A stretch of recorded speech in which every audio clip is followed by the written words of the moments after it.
Hi friends, तर मी तुम्हाला दाखवणार आहे संत्र्याचे ज्यूस।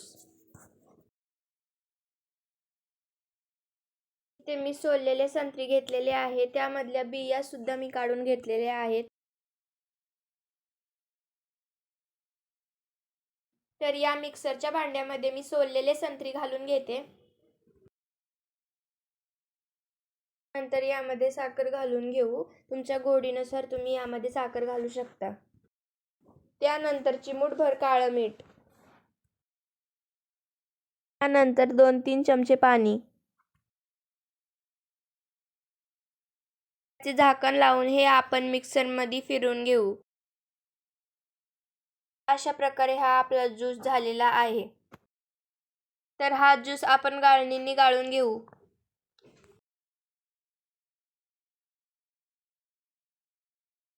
तर अशा प्रकारे हे आपण गाळून घेऊ। तर हा आपला संत्र्याचा ज्यूस तयार आहे।